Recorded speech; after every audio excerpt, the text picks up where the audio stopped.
Yeah, he sounds like he's not real good right now. Right. But he'll be 100 in June.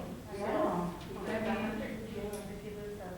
How about the lady that worked at McDonald's and she celebrated her 100th birthday?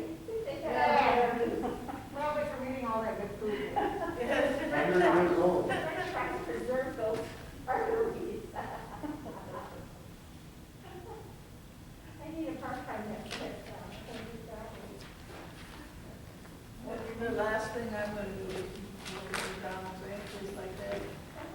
I don't have to, and I'm not going to.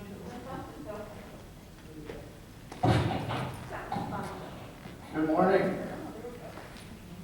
I think that's about everybody here. It's 10:30. So my name is Bill Jepson. Welcome. This is the second in a series of 4 shows that I've put together on travel. And so today we're going to go to Paris. I had some slides of the rest of France, but I have so many of Paris that I've been there 5 times. And, so I focused on that, and then I wanted to give a little more variety, so I added this day trip to Switzerland and then a few places in Germany to mix it up. Last time in October we went from Venice to Florence to Rome, Capri, and the Amalfi Coast, and Pompeii in Italy. And we're going to hopefully have these online too. We're recording it so that we'll be able to, you'll be able to watch it from home or share it with others if you want. But the goal is to give you some information about it, inspire you to go to Europe. And so I've taken a number of high school tours. I'm a high school teacher that taught world history and all the social studies courses at Hopkins and Eden Prairie. And then I had an alternative school there for a while. So I started an overseas program.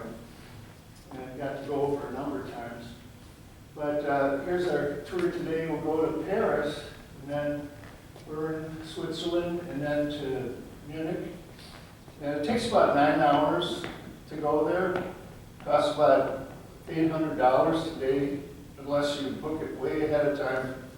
Usually from the middle of the week, like a Wednesday on, you can get it maybe for $600. But, so here's Paris, the city of light. Why do you think they call it the city of light?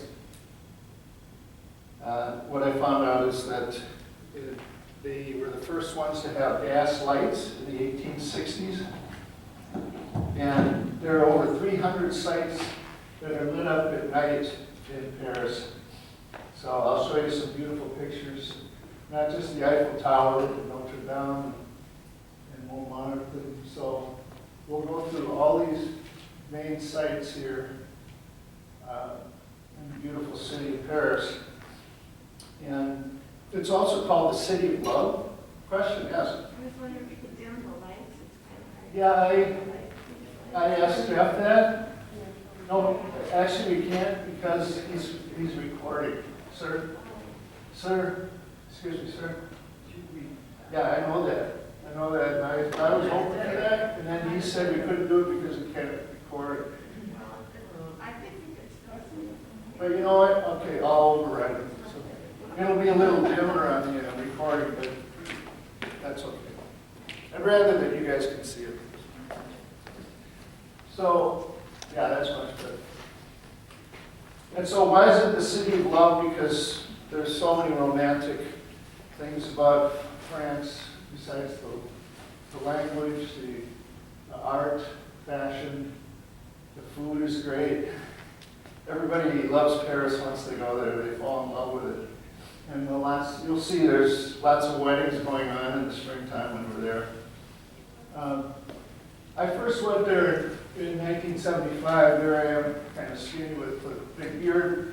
20 years old. I spent 4 months living in Athens, Greece, on a semester program there. And that'll be a later presentation. We went over to Egypt, went around the pyramids. And, but after the 4 months in Athens, I went up through Europe for 2 months alone and France twice.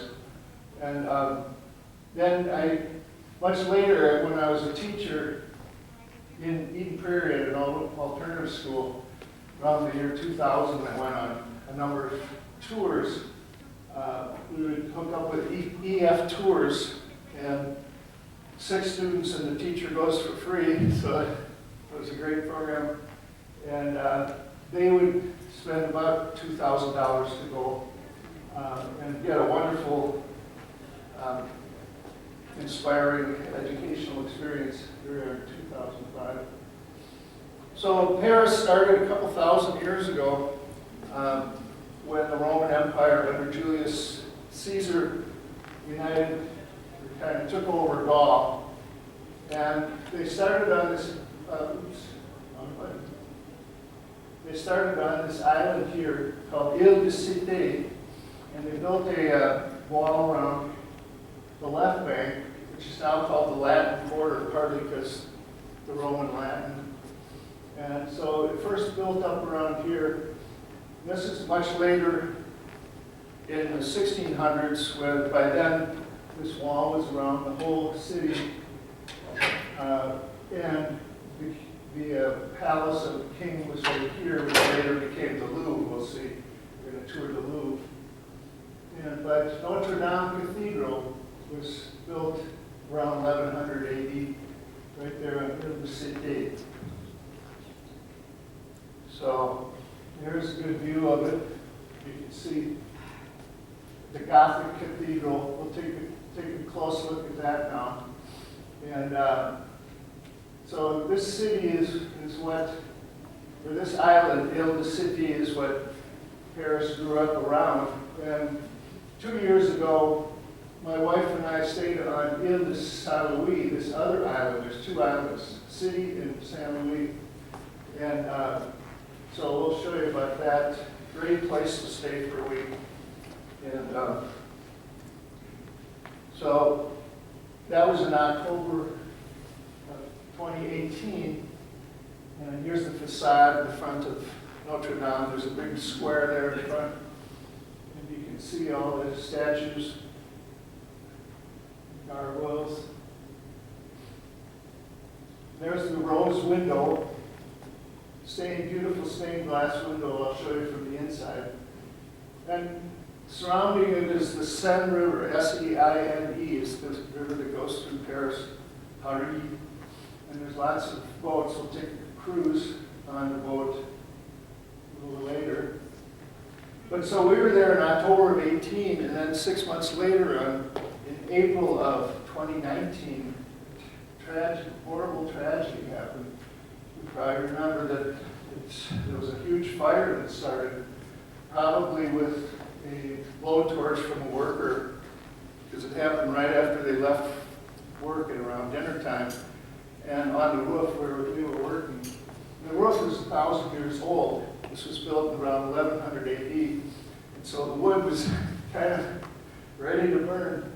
And unfortunately, it went pretty fast, and this 300-foot spider tipped over into the apse. And here's what it looks like inside as it fell down.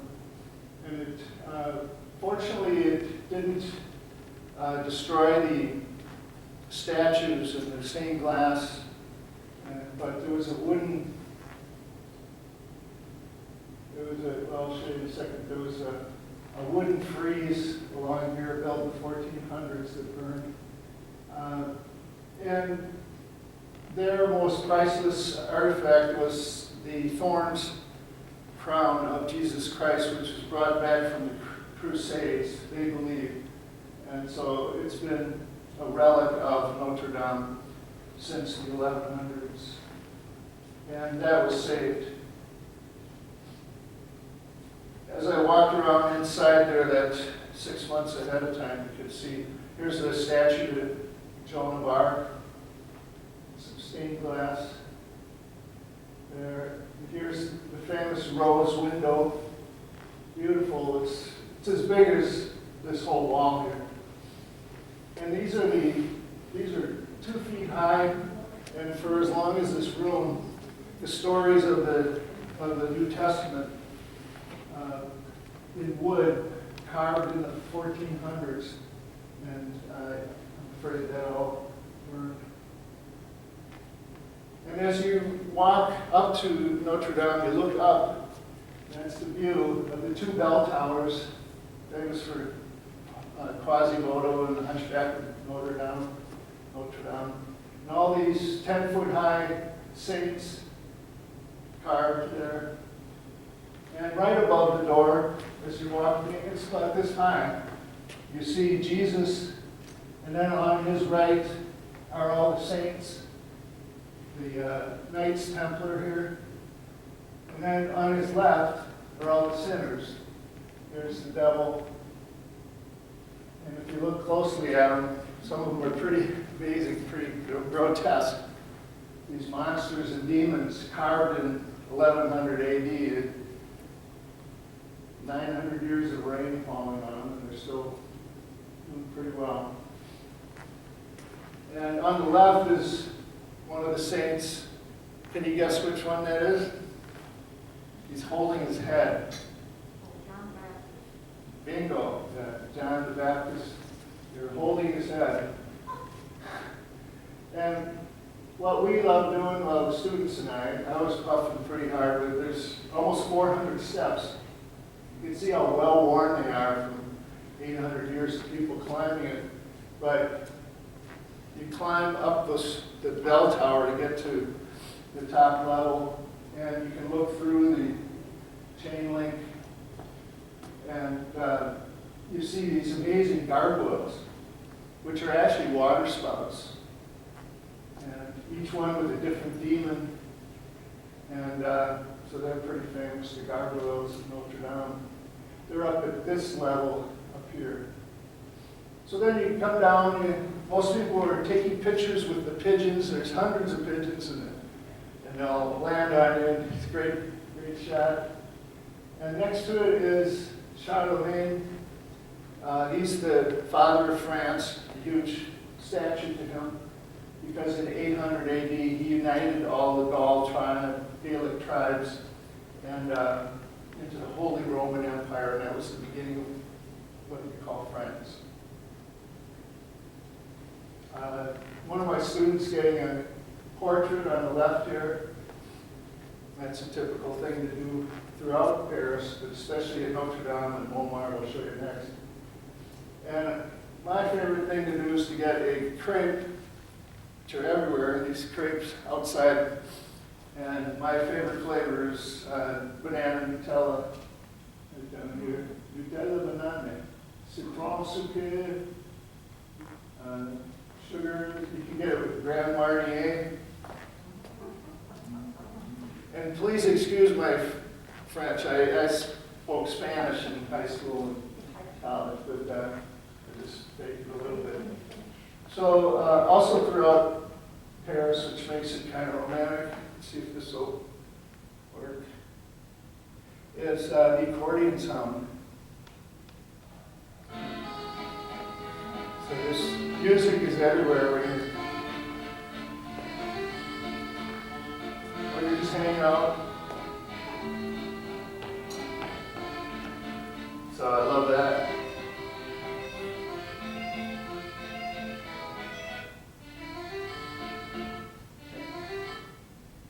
And then another sound that, I just have a couple sounds here. This one might be, well, it's not too loud, but this, I always start that. Okay. Hopefully it'll just stop. Okay.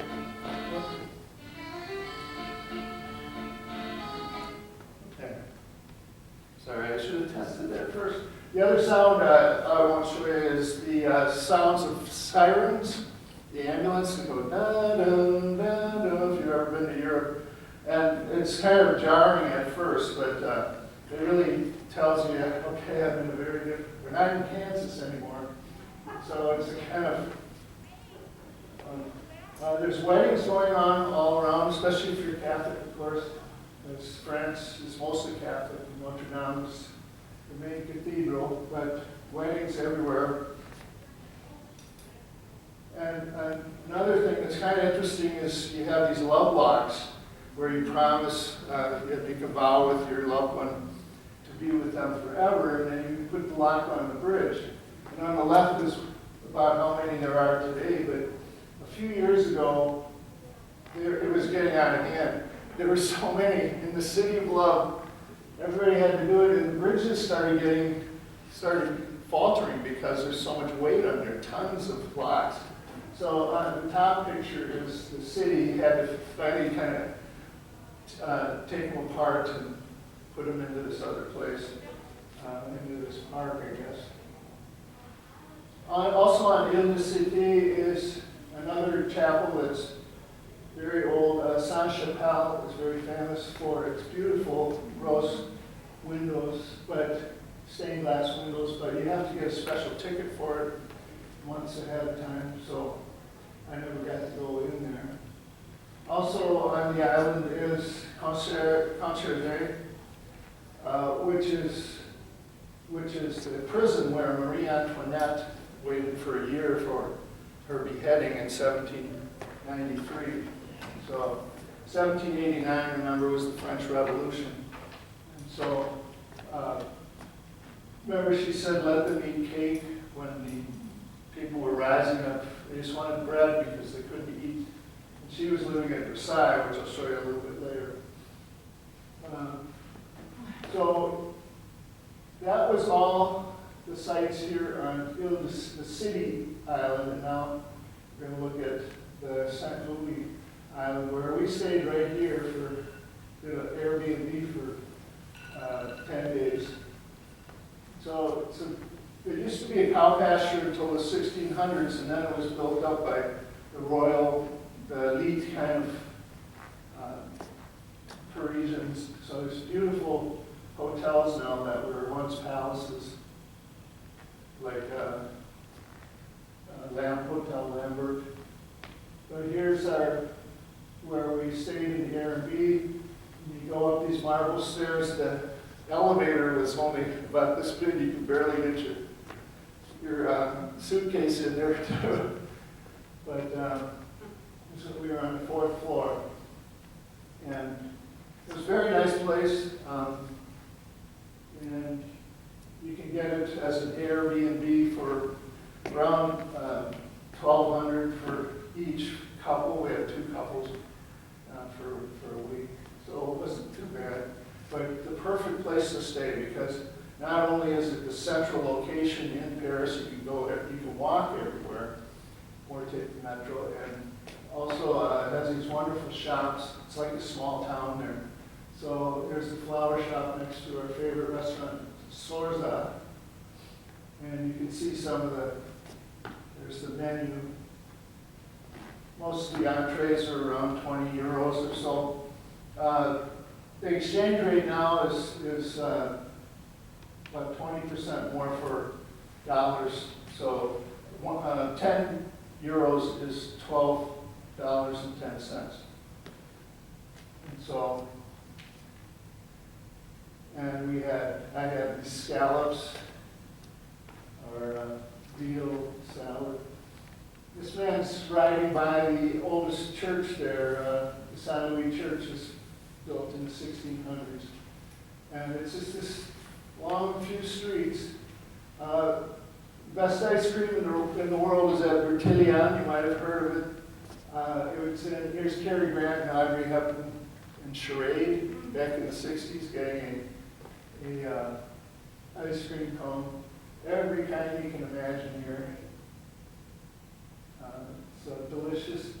And then we would get our bottle of wine, bottle of Chardonnay or Pinot Noir, Le Prestige de l'Alimentation, or the prestigious food grocery. It's basically the grocery. About $10 a bottle, or wine everywhere. Really good wine, of course. They know how to make it there. And here's one of the many outside cafes. This one's at the end of the island. You can watch people going by all day long. It's wonderful. So about 10 blocks away is the Louvre. We'll start looking at some of these sites here. So the Louvre used to be the palace of the king, the Sun King, until the late 1600s. He moved into Versailles, the great palace outside of Paris. But so after the French Revolution in 1789, they created this museum to hold all the art that was left to them. And there's so much, it would take 3 days to go through it all. But some great masterpieces are there, like Venus de Milo on the right, missing her arms. She's about 10 feet high. And then Psyche, revived by Cupid's kiss in the middle. And the winged Nike, which, the Nike symbol is that means victory, was a Greek. And then, of course, everybody's got to go to the Mona Lisa and take a picture. So there's thousands of people. They're all making their way to the Mona Lisa. And it's a room about this big with this one thing here. And everybody's got their iPhone. So, but it is a beautiful painting by Leonardo da Vinci in the 1500s with the perfect smile. The most famous painting in the world. And there's so many others too. There's just galleries and galleries of hundreds of paintings, many of them 20 feet wide and 10 feet tall, like Gericault's Grafted Medusa, or Ingres' Concubine. And this gal was just painting a copy of this. She must be an art teacher or something, but she was kind of halfway done there. That was interesting. So it would take, like I said, 3 days to see everything. Most people spend about 4 hours an afternoon at the Louvre and they're exhausted. But then you go outside. Here, these are all the galleries. Oh, and I didn't mention that the pyramid is the way that you go into the Louvre. It was made in the 1980s. And you go down underneath there to enter it. But when you come out, you go through this arch here and down the Jardin des Tuileries.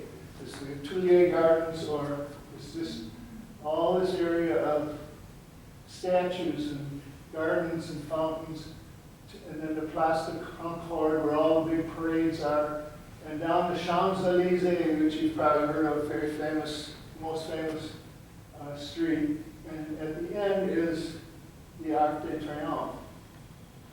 And I have a few pictures from 1975. This one I took a long telephoto.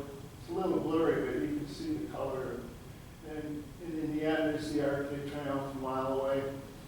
And this obelisk is, was taken from Egypt by Napoleon. And that's right in the center of Place de Concorde, the big parade plaza. Wonderful place to walk. And at night it's all lit up. It's beautiful fountains. And you can see the Eiffel Tower in the distance. A new feature of this area is the Ferris wheel. Just about 30 years ago, they had this huge Ferris wheel. From the top of it, you get this view. In the distance, there's downtown Paris, the only part that has high skyscrapers on it. Part of the appeal of Paris is that all the buildings are only about, I think, 11 stories, 10 or 11 stories. So, except for the Eiffel Tower and Notre Dame. So they keep all the downtown off to the side. But this Ferris wheel has kind of a little, it's like the State Fair, the mini one right there. And also really close to this is a new museum called l'Orangerie, like the orange. And that has some of the most priceless masterpieces of post-impressionism from the 1800s. Here's Cézanne, Picasso, Renoir, Matisse, And the most famous one, this is where they house the water lilies of Claude Monet. And he was one of the greatest Impressionist painters who painted these for years at his place in Giverny. That's kind of a day trip a lot of people take. I haven't done it. About an hour outside of Paris, you go to Claude Monet's old home, where he's painted these ponds and captured the light from them. Very famous. And then nearby is the Palais Royal, the Royal Palace, which has a number of museums, holds big conventions there, and it has a glass ceiling. And you might have seen that with Tom Cruise in Mission Impossible. I just threw this up here to remind you of all the movies set in Paris. As you're quarantined, it's kind of fun to go through a lot of them, like Charade with Audrey Hepburn and Cary Grant, Midnight in Paris, Before Sunset with Ethan Hawke. Amélie, if you haven't seen it, you really get immersed in Paris. It's a great movie. And The Hunchback of Notre Dame. And A View to Kill, James Bond. And some of the books, too, as you're going down the Seine River, there's all these blocks of bookstores where you can buy posters and books and souvenirs. How many of you read Madeline when you were young? Remember that? And Anatole, the mouse, Baba. So, lots of books and movies. And the Parisians really love just sitting on the Seine River and enjoying. We usually went in the springtime, on spring break with my students, so that was a great time to be there as everybody came out and hung out on the river.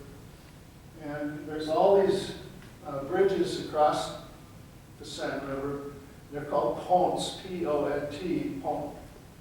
This is Pont Alexander, the most ornate and famous bridge, with a really beautiful gold statuary on it.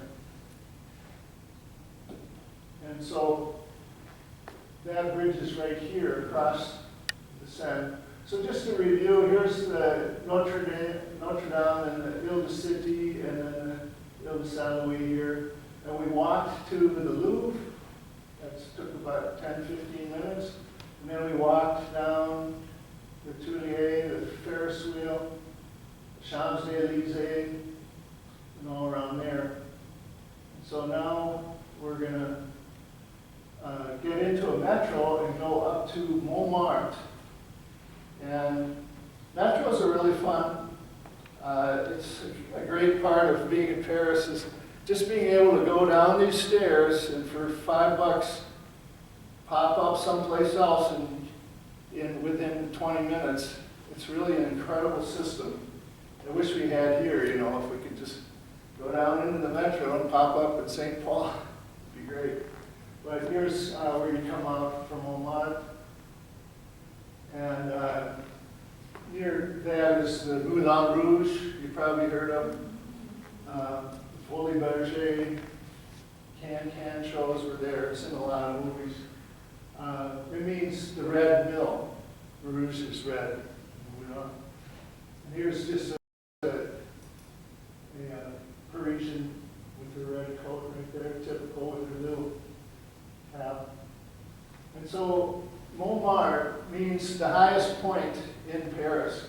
And Sacré-Cœur, the Sacred Heart, Sacré-Cœur, is the Romanesque church on top with its turrets.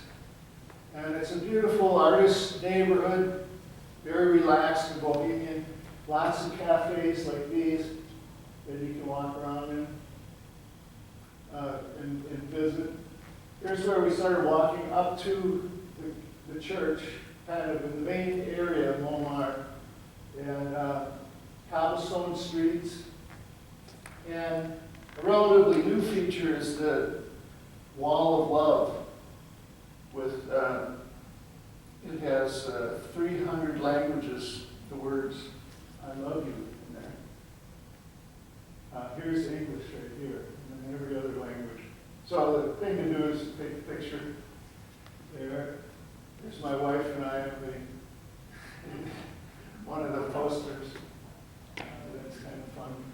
And weddings again going on everywhere, it seems like, especially in the spring. But this little square in Walmart is, the famous one is called Place de Tertre. And it's basically where 100 artists will give you a portrait. And so here's the gal, a young woman, probably her parents got this portrait, and then they asked the same artist to draw her. And it's just so great, everybody's speaking French, and you have that accordion going on, nice sunny day, it's like paradise, just to hang out there. And we stayed in this restaurant for a few hours, in fact, and we had this view of all the artists up to the right there, just in this big square. And we had the Gascons, the waiters running back and forth here. It was our meal. And it was kind of fun because artists are always coming up and asking, hey, can I draw your portrait in French, of course. And this French family, she got them to draw their little daughter. So for half an hour, she was there just talking in French. You know, and it was really a French situation, or experience. And Walmart is very famous for 100 years ago when all the great artists, or many of the great artists lived. Some of them, Picasso on the upper left, Toulouse-Lautrec, Vincent van Gogh lived there for a while, and of course Salvador Dali with all his surrealist friends, and they all hung out there. There's a Dali museum around the corner that we went to, fun, if you like him, for surrealistic paintings. And then the cafe next to it has this acrobat, this tightrope walker in bare feet singing the French songs as he's doing this. For half an hour he's on this rope like this. And there's a hat down there so everybody's putting money into it. But he was really amazing. Only about 10 feet off the ground, but pretty good. And so now we make our way up to the church. Sacré-Cœur, there's a statue to Joan of Arc and St. Louis on top. It's beautiful at night too. And you can walk up to the very top. It's quite a few stairs, but to get the best view, because just the church there is the tallest place in Paris. So there's the view of the Eiffel Tower in the distance. And to the left you can see Notre Dame. And then below it are all these stairs that everybody kind of meets at Montmartre. I'll meet you there, and then we'll go out to dinner, that kind of thing. And so that's the view down. And there's my students in 2001 looking from standing down here, looking up at the church. A lot of movies have scenes from here, like Amelie. And so here's where you go down. We're going to go someplace else now. And so we go down into the metro. And the metropolitan subway system, the entrances have these wonderful ornate 100-year-old ironworks by Hector Guimard. Hector Guimard is the famous artist who created these iconic entrances. And so we're going to go over to the Saint Michel area in the Latin Quarter. This is the entrance fountain, Saint Michel fountain. And it's kind of an artist, young people stay here, but it's the area around the university, which is called La Sorbonne.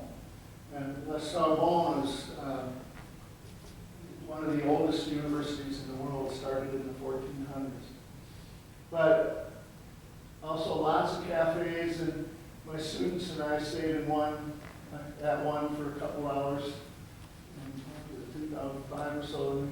We had the accordion player playing for us for a while, and this artist going by with their portfolio on a scooter. And you get these open-faced sandwiches, delicious, with tomatoes and Gruyere cheese, and then of course the banana and Nutella crepe. Just so delicious. And so yeah, Sorbonne is the big university area in the Latin Quarter, and the main landmark there is the Pantheon. So this is the Pantheon. And nearby is the Gardens of Luxembourg, Jardin de Luxembourg. Can't pronounce that well. You can see the Eiffel Tower in the distance, but this was, we were there in October 2018 on a sunny, March afternoon, and wonderful place to just hang out and watch the Parisians. This is a Medici fountain that's very famous. But the main attraction, especially for the children, is to sail their wooden boats in the pond there. If you remember Curious George and some of these children's books, they always have that. But here's a little French girl. And this building, it happens to be the Senate building for all of France. So the senators are in there. And then a few blocks away is Musée d'Orsay, the second greatest museum in Paris.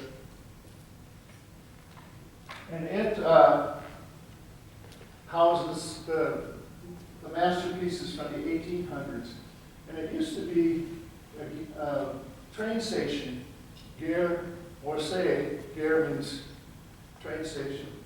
And so they created this wonderful museum out of it with the natural light coming into the glass ceiling, which was there already for the train station. So they built this in the 1800s, or refurbished it rather. I meant to say 1980s.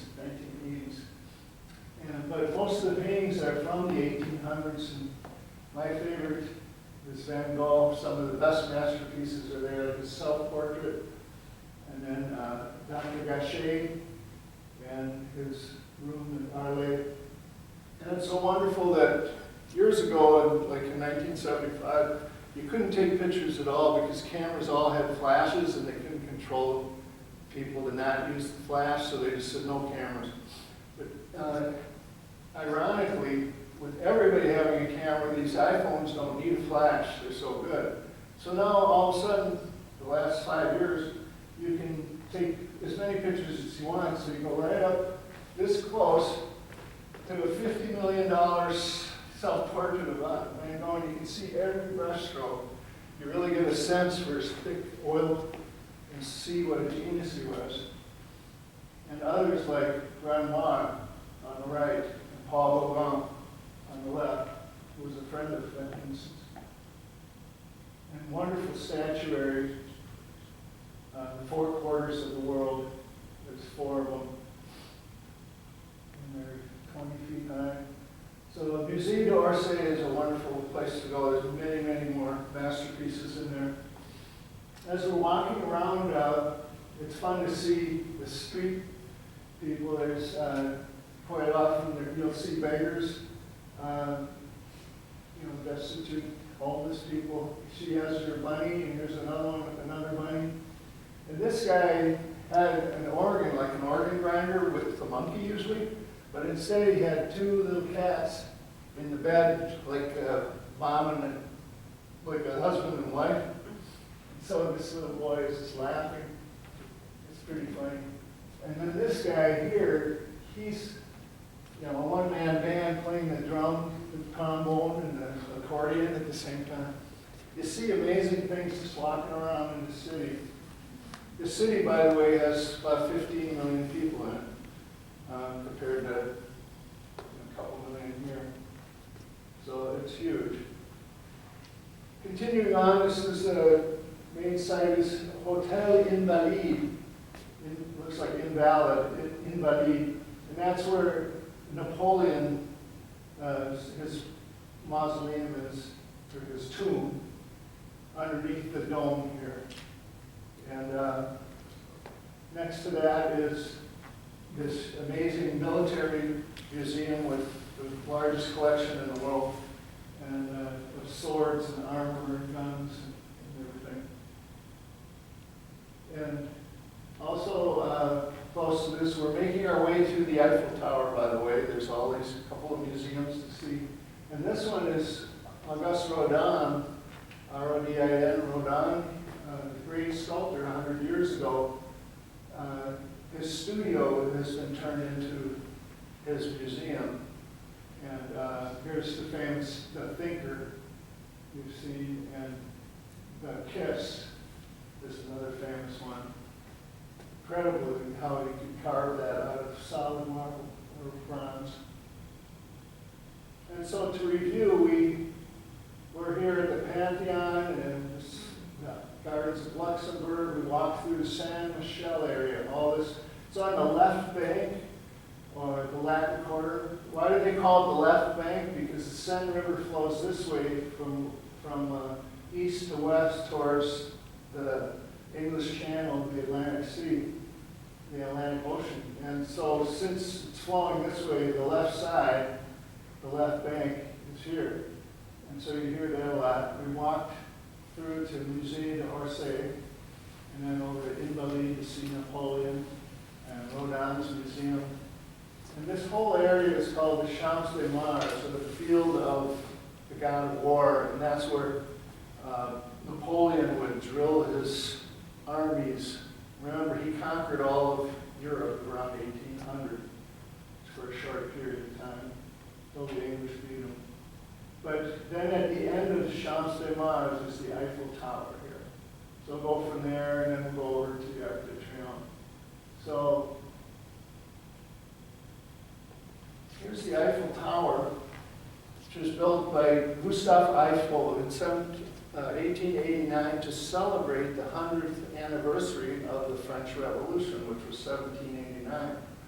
So they built this with new technology, with iron and rivets, and it was incredible what they could do. And so it's actually about 1,000 feet high.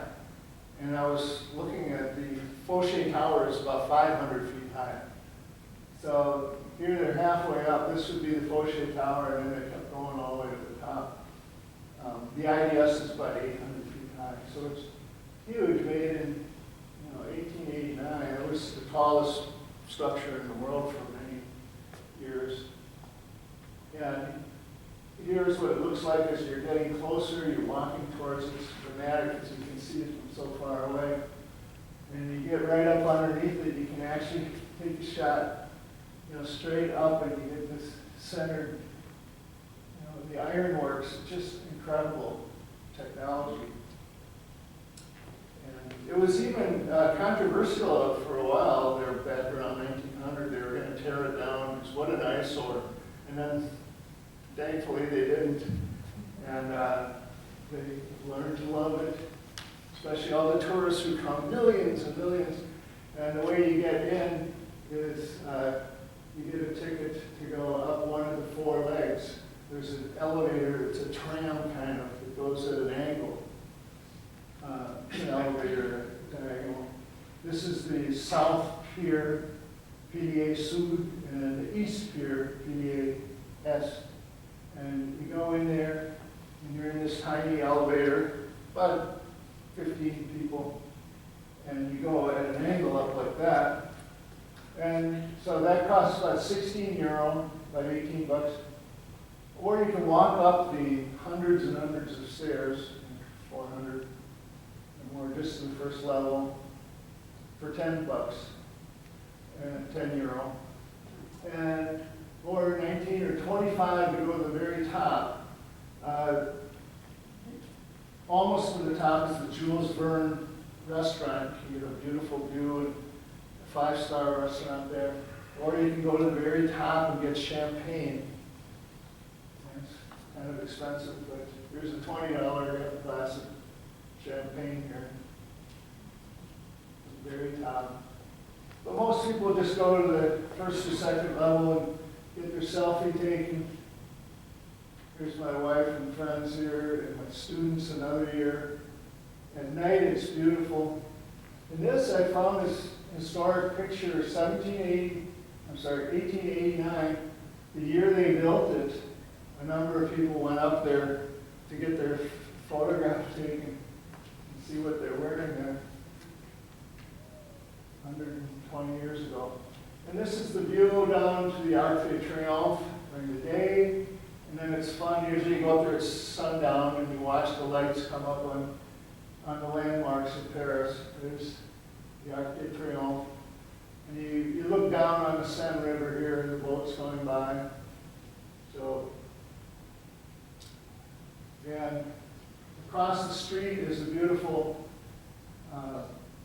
park called Trocadero with beautiful fountains synchronized and dancing and the like. And so it's a great place to go at night, right across the street, across the river here. This is also where you can get your boat to go up and down the Seine River to take a cruise. But at sundown, it's really cool, you know, because the Eiffel Tower lights up. And then for 10 minutes at the top of each hour, they have a special thing where the big bright lights go from the bottom to the top in sequence. They go, and it's just amazing. Wherever you are in Paris, you see those lights. Wow, so great to be here. But yeah, and one time my students and I, they decided to walk down, and it took actually about half an hour to go in circles around the steps, down to the bottom. Then when we got there, the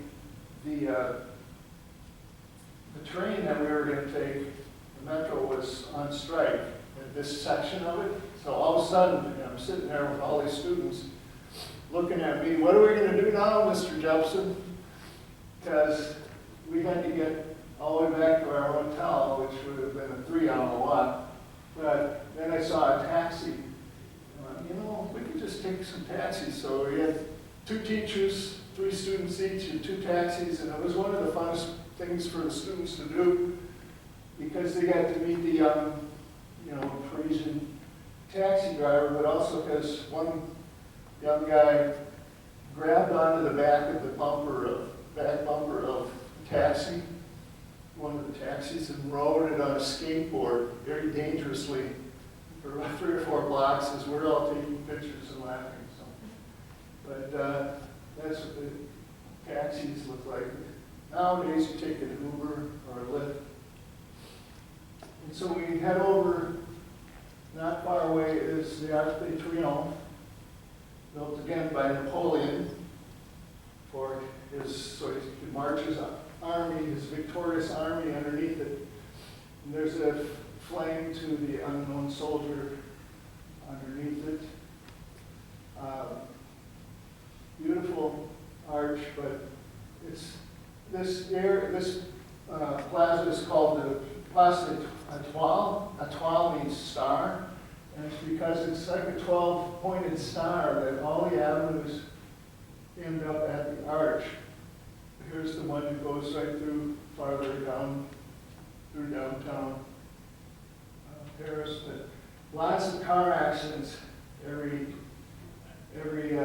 day going through there. This is my picture from 1975 with all the little cars. But and there's the red, white, and blue flag hanging from the arch. You can go to the top of it and take an elevator and look out as well. And then not far away is the opera. It's called Garnier Opera. And beautiful ornate building built in the 1880s. Lots of movies are filmed there. And of course, famous for the Phantom of the Opera, the old movie, and then the musical more recently. But it has incredibly ornate statuary and chandeliers. Everything's gold baroque. And on the ceiling is a very famous fresco by Marc Chagall in the 1960s. Pretty recently, he painted that, took him a couple of years. So that's a beautiful thing. And then a block away is the Gallery Lafayette, and my wife looked. There's fashion shows every week, and it's kind of the fashion center of Paris. And it has this amazing 100-year-old mall, 5 stories high with a glass ceiling, again, like this. And it's really an amazing place to go shopping if you want. And a few blocks from there is the Ritz-Carlton, right here, where famously Princess Diana left there and then tragically died in a car crash in the, I think, 1998 or so. And so, but that's Place de Vendôme, with another column with Napoleon on the top made out of melted down cans. But we walked through there, and then on our way to Église de Madeleine. This is actually a church, but it looks like a temple. Looks like the Parthenon, with all its Corinthian columns, but it's a beautiful church. And inside is magnificent mosaics and bronze doors that depict the 10 Commandments. So the Madeleine is a very famous church there. And then you walk a little farther and you're at the more modern Pompidou Center with all the modern art. This was made in the 1980s or so by the President Pompidou. Very interesting building with all the plumbing and air vents on the outside. It's like all the innards are on the outside, and the outside is the entrance. A new concept, and there's the outside elevator. But in there are great masterpieces here. Chagall, Lieber, Kandinsky, Frida Kahlo. And then a couple blocks from there, so many museums. Just flying through them here. I think this is the last one.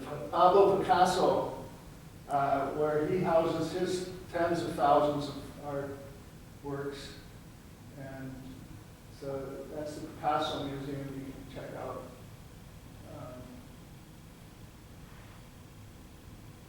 And then we head over to the Bastille to take the metro. This is all that's left now. It's this column to the Bastille, but it's worth noting that in 1789, this is where the Bastille was stormed as the people rose up and freed the prisoners. It turned out there were only 7 prisoners, but that's the whole movie and play, the musical Les Miserables is all about that.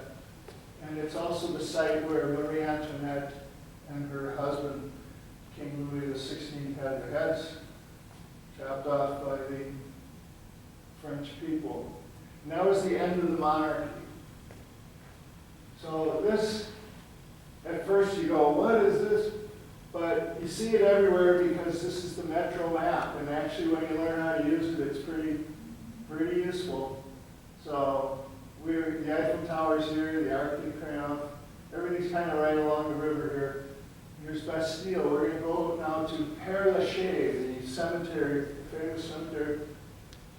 But you kind of follow the colored lines, and it actually makes sense after a little practice. But it's great to get around Paris, wherever you want to go. You can go to 5 different things in one day, just because you can pop up. You get on, and you got about a minute to jump on. And there's a guy playing saxophone. There's a lot of musicians on there. And this just comes in and takes off. And then you pop up in a new place. It's kind of exciting. You come up and, oh, what's this now? We're in this whole other neighborhood. It's kind of magical. Some more Hector Guimard metro stations. And the Père Lachaise is this cemetery with all the famous people in there like Chopin and people. It's kind of creepy, but there's all these amazing statues on top of each grave. You can see here, but most people want to go there to see Jim Morrison's grave. And there's usually a line of Americans, like 10 of them. I got to get my picture in front of Jim Morrison's grave. This is where he died in 1972, same year as Hendrix and Janis Joplin. But so that's a feature there. So last thing in Paris, we'll take this boat up and down the Seine River. Le Bateau Rouge. You go around Notre Dame Island, the city, past the Eiffel Tower and the Statue of Liberty. I'll tell you about in a second. And so it's a great thing to do, usually on your last night in Paris, to go on a cruise up and down the river. And you go through all these different bridges, each one lit up. And my students always got to laugh because the Parisians love to drink their bottle of Pinot Noir on the banks of the Seine here, all up and down the river. And their favorite thing to do for the tourists is to bare moon the students or the tourist boats. And of course, my 16-year-old students laughing and taking pictures. We got mooned about 10 times. About 2 years ago, we did the dinner cruise and had a wonderful time there. Great, delicious dinner. Then you go up on top as you're going by the Eiffel Tower. It's all lit up, and you go underneath these bridges. It's kind of fun to go under the bridges too, because you can almost touch the top of them, and they're 1,000 years old. And then at the end of this island here is the Statue of Liberty. A lot of people, what is that doing here? Well, it was a gift from us to them in 1789. I'm sorry, in 1889, celebrating their 1789 French Revolution. Because a few years before that, Bartholdi had given us our Statue of Liberty, and for our 1876 anniversary of our freedom. So within about 20 years, we kind of exchanged these Statues of Liberty. And theirs is half the size of ours, but it sits on this island here. And I never thought I'd have a photograph of the Statue of Liberty, the lit up Eiffel Tower, and a full moon in the same photograph. I thought, wow, this is pretty amazing. So that's the city of love, Paris. And I need to move on quickly. So here's Versailles, the pictures that I took a long time ago. It's me, their beautiful palace. This is the Hall of Mirrors, where the King of France and Marie Antoinette lived. Very famous. And that's about a half an hour outside of town. But quickly, let's go through Switzerland. You take this train into Bern, Switzerland, and we're going to go up into the mountains here to kind of have a Swiss experience. I did it a couple times just for a 2-day trip. We stayed in Bern here, the capital of, the old capital of Switzerland, which is on this peninsula, medieval town, very beautiful. The clock tower. Bern means bears, so they had these bears here. And then from Bern, you go along this lake to Interlaken, and then we're going to go up to the top of this peak here. And it was really exciting. The most exciting day I've ever had was because of all the transportation. So you take the train here to Lauterbrunnen, this beautiful waterfall. And from there, you go up a cable tram to this town, and then you take a train over to Mürren, this little village. You walk through there, and then you take this cable car, this gondola, all the way to the top, to the revolving restaurant on the top. So I'll show you how. First, you take this tram at an angle like this. It's kind of weird. Your feet are at the heads of the people in front of you. And you're going up, and you walk along this cliffside town of Murin. And then you grab this gondola with about 20 people on it. And you go up to the top of this peak. Just beautiful Alps all around. And this one's famous for being in the movie, the James Bond movie, His Majesty's Secret Service. The only one without Sean Connery and Roger Moore in it. But it's a revolving restaurant. So you're sitting here having lunch, and slowly it goes around in a circle, and an hour later you're back to where you started. The whole thing is on a gimbal. And so it's pretty amazing. And you really get a great view of the mountains. So that same day, then in the afternoon, you come down out of there from Schilthorn, it's called Schilthorn, to Interlaken, which means in between, there's 2 lakes here. And you go across this Thunersee Lake in a boat,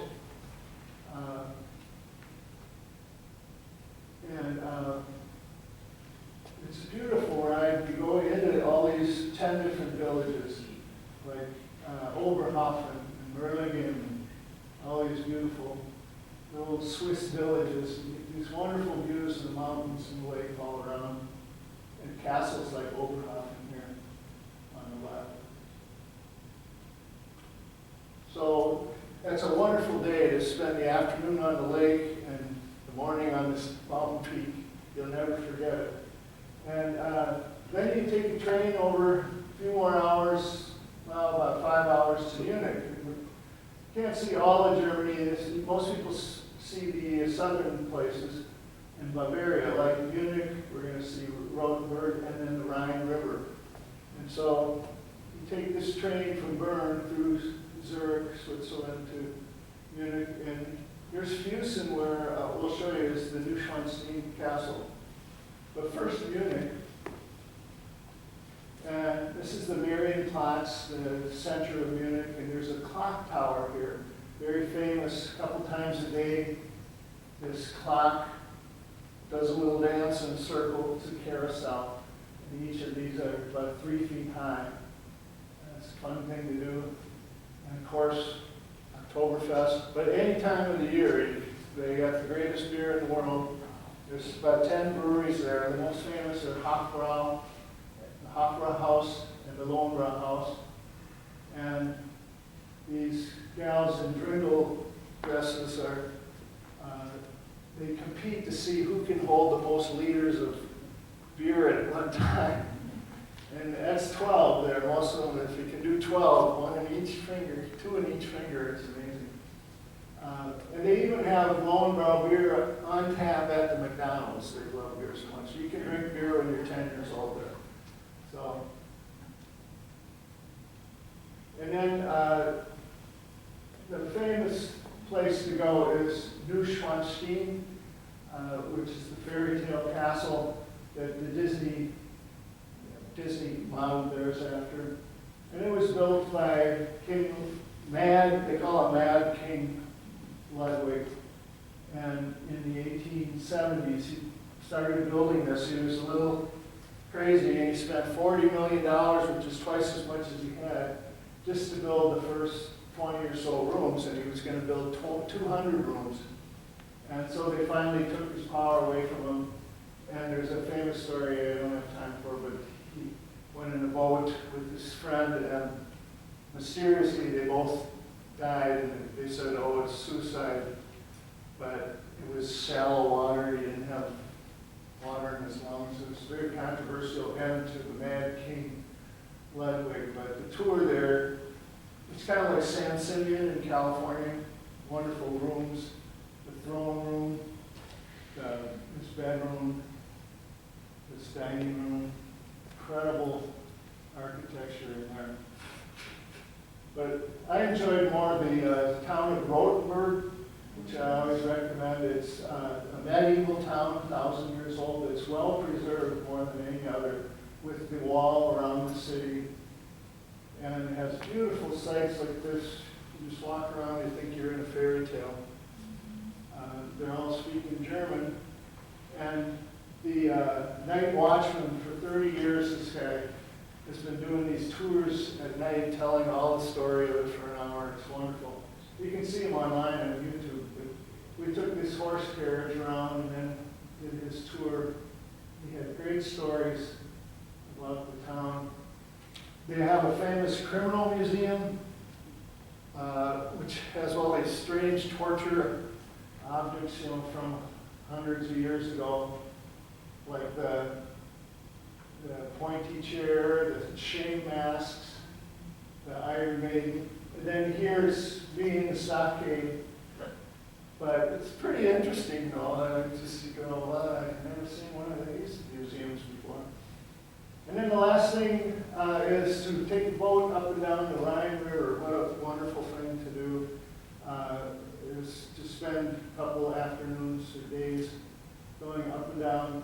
And every turn you see a different castle. And you can go into the towns and just wander around, like Rosenberg was. And here's the map of it. Each one of these is a castle around each corner.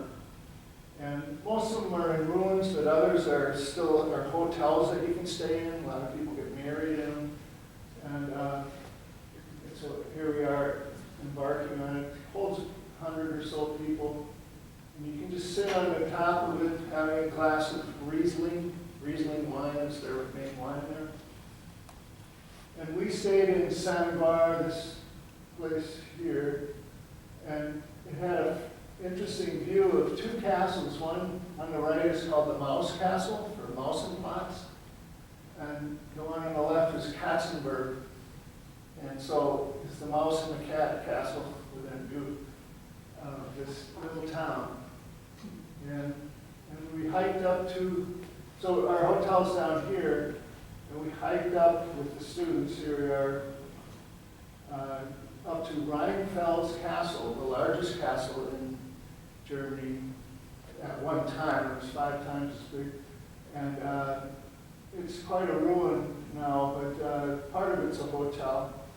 And we wandered around in all these 1,000-year-old hallways and turrets and stuff. It was very fun for us.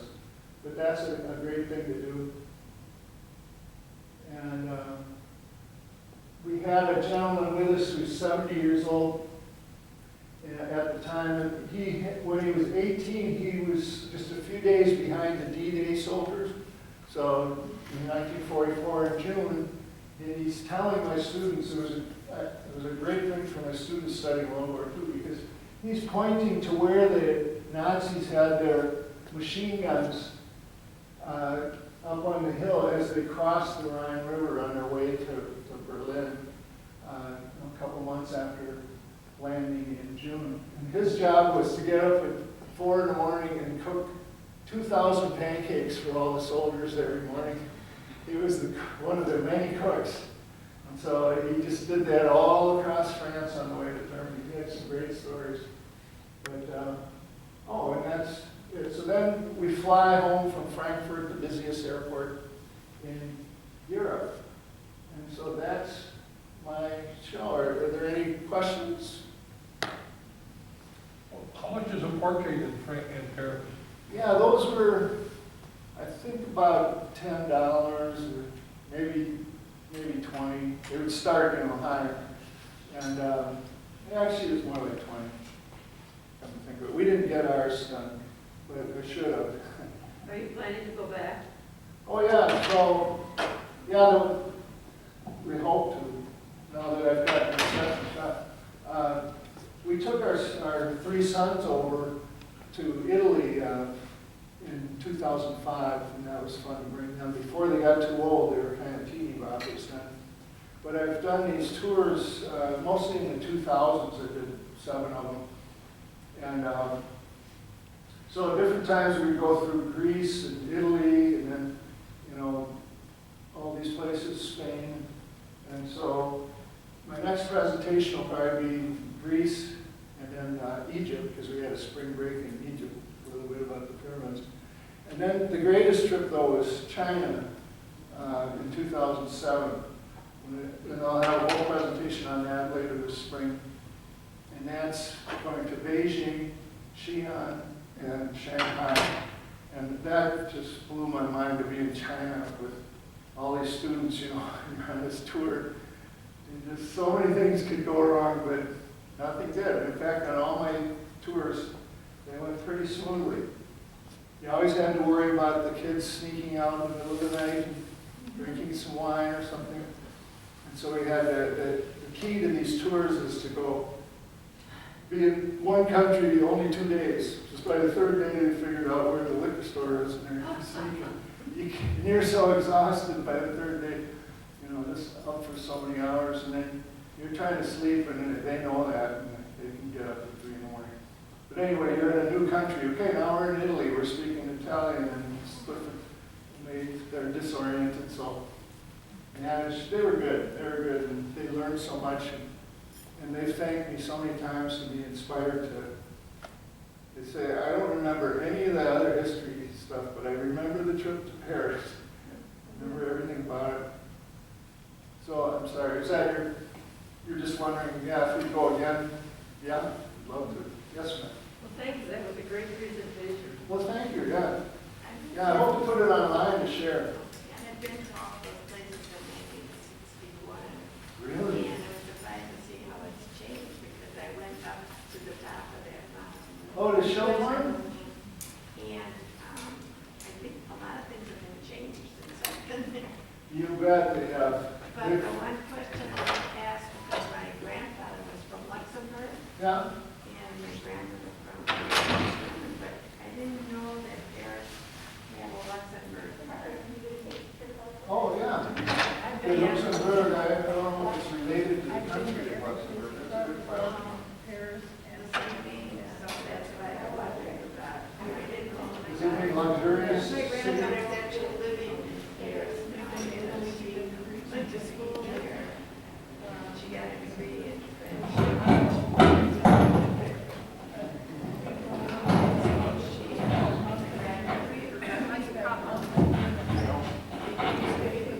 We should go visit her. Well, she's Thank you very much. Where's my mask? There it is. Yes. Yes. Oh, yes. Oh, last year.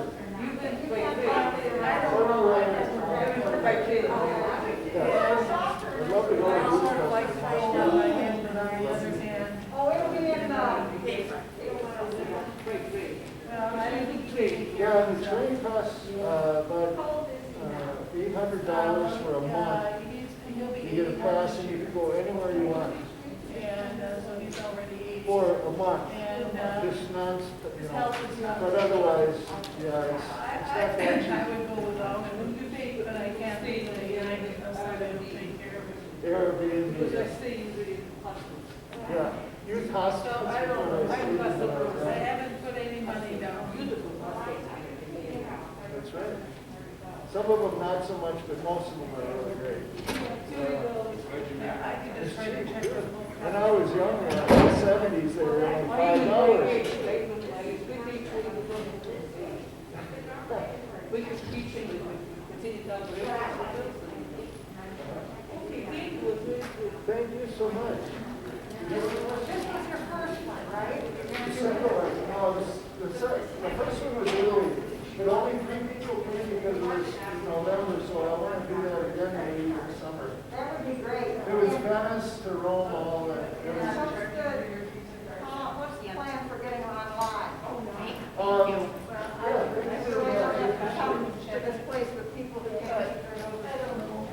And again, I should I get get to somebody, second taxi. and, For you. I have it. I've got mine, you'll get it soon. and, No, I haven't. It's just a matter of self-discipline. I don't know if I can send that.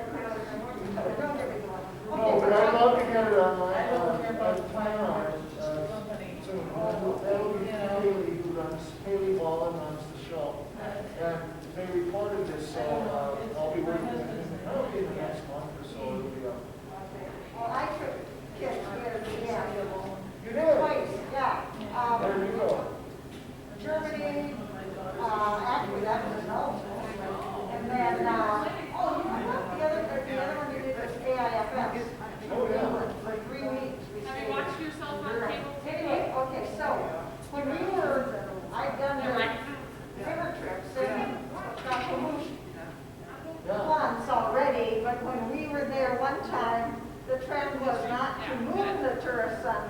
it was for garbage. So they take these big garbage cans, Oh, fill from them with the, trash, and then fill them with water and pour them over the bridges. I never heard of that. That was That's pretty- terrible. that was pretty awful. And it was warm there. One of my students one sunny, hot, warmish day said, I feel like a golfer. We go down and we run along tunnels for a while, and then we come up off our heads, look around, and go back down. It is like a golfer. And then you talked about the good food in Paris, and I was looking forward to it. But EF that night said a ham ravioli. Sometimes they skimmed on the food. Yeah. In Italy, we had some horrible, but for the most part, it was great though. It was Yes. the 3 weeks. Oh, absolutely. Did you ever